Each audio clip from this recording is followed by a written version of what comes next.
Mère célibataire avec 2 enfants, j'avais environ 2 000 € par mois en tant qu'enseignante. Ma grande fille, encore au début du lycée à l'époque, elle avait très envie d'aller faire ses études au Canada ou aux États-Unis.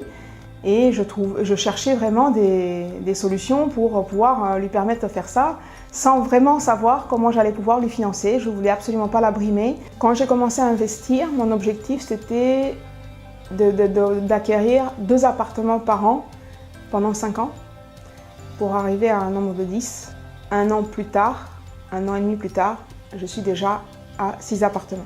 Arrêter mon travail me permettra vraiment de me consacrer un peu plus à mes enfants, ne plus entendre le réveil matin sonner tous les matins, ce qui est vraiment assez pénible pour moi, et pouvoir aller voir régulièrement ma fille au Canada puisqu'elle part dans 1 mois suivre ses études comme elle le souhaitait.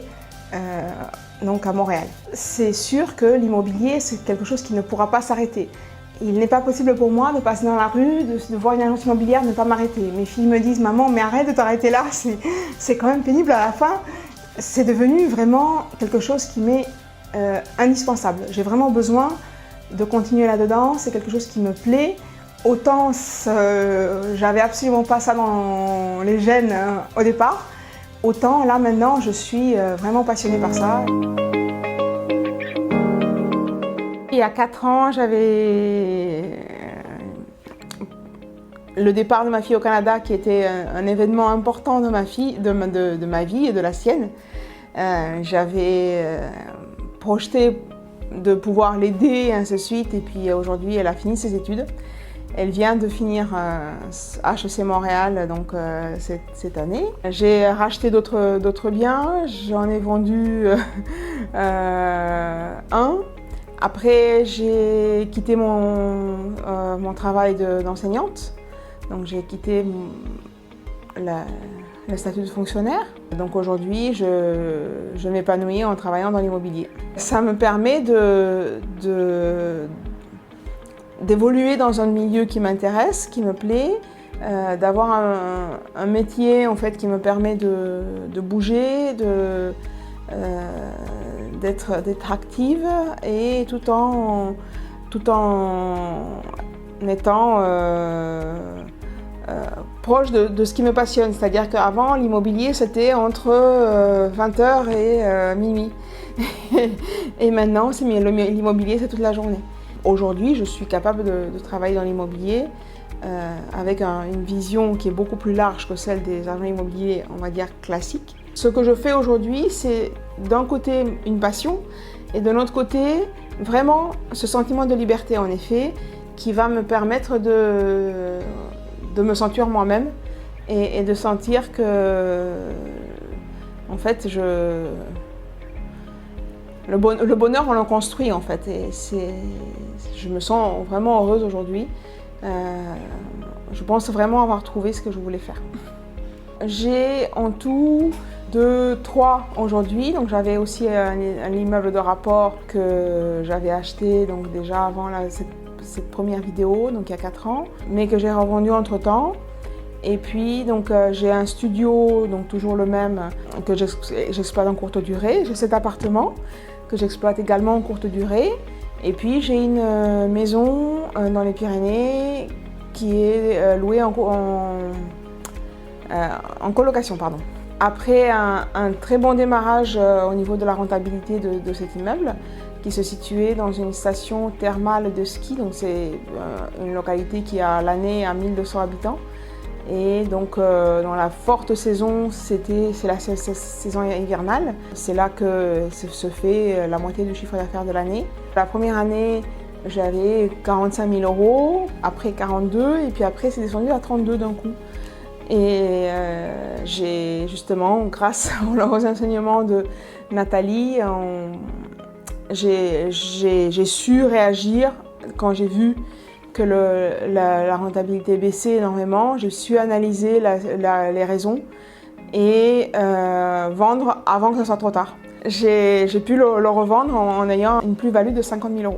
Avant d'arrêter l'enseignement, je voulais en effet avoir d'autres investissements. Donc je disais dans la vidéo il y a 4 ans que je voulais, dans l'année que j'avais projeté, qui me restait à travailler dans l'enseignement, j'avais projeté de racheter un studio. En fait, ce n'est pas un studio que j'ai acheté, mais c'est un T3 que j'exploite en courte durée, donc hyper centre de Toulouse. Et puis une maison, donc, comme je vous disais, dans les Pyrénées, qui était exploitée en colocation. C'est-à-dire que pourquoi je pensais à l'époque à un studio, c'était parce que pour l'achat de mon immeuble de rapport, qui était mon deuxième bien acheté, j'avais eu besoin de taper à la porte de 20 établissements bancaires. Et donc, bon, 3 courtiers, 2 établissements de crédit et 15 banques en fait. Voilà. Et donc, je pensais que ça allait être très compliqué de racheter quelque chose derrière. Sauf que les banques ont compris que je savais gérer, que je savais faire. Et le crédit est passé vraiment comme une lettre à la poste, pas pour donc pas pour un studio, mais pour un T3, donc forcément plus cher, plus une maison. Et la banque, elle se dit, bah tiens, elle fait des bons investissements, ça vaut le coup de lui faire confiance. Donc se former, c'est super important. Ce que je cherche, c'est pas d'avoir une vie de rentière, ce que je cherche, c'est d'avoir une vie épanouie. Et l'immobilier m'épanouit.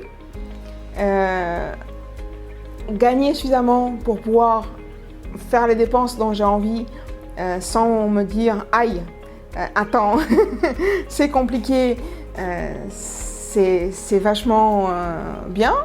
Après, je pense que chacun met l'échelle de ses besoins à un autre niveau. Et puis aujourd'hui déjà, je suis contente de ce que j'ai.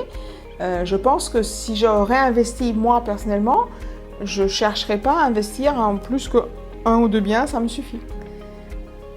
J'ai plutôt envie de trouver des projets dans lesquels je m'investis, moi, plutôt que d'investir de l'argent. Finalement, c'est quoi être riche?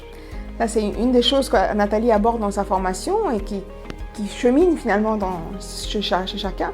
Qu'est-ce que c'est qu'être riche? Finalement, être riche, c'est avoir suffisamment d'argent pour ses besoins. Plein de gens commencent par dépenser l'argent pour un idéal sans vraiment se devenir cet idéal.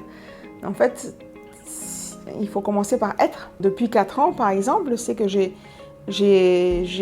réussi à faire le cheminement qui me permet de savoir aujourd'hui ce dont j'ai besoin, qui je suis. J'avais déjà l'impression de savoir qui je suis il y a 4 ans. Peut-être que j'ai changé, mais je pense surtout que j'ai plus affiné certaines choses. La richesse et la liberté, c'est fait, je pense, pour un petit peu toute personne qui a besoin justement de se découvrir. Toute personne pour qui l'argent est tabou. Je pense vraiment que on est nombreux à avoir peur de l'argent. On est nombreux à s'en faire un monde. Et en fait, l'argent, c'est notre ami finalement. On peut faire ce qu'on a envie de faire parce qu'on a de l'argent. Et je pense que toutes les personnes qui pensent que l'argent qu'il manque d'argent, peu importe si en début de mois, les entrées correspondent à 5 000 €, 10 000 € ou alors 500 €, à partir du moment où la préoccupation de trouver de l'argent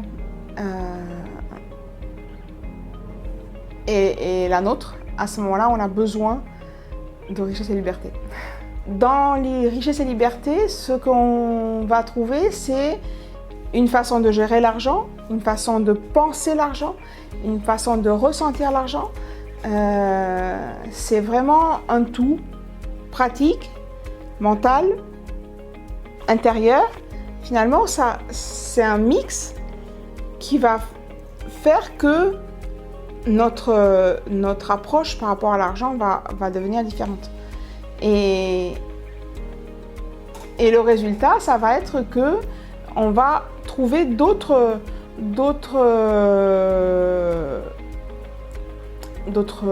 façons de vivre, d'autres inspirations.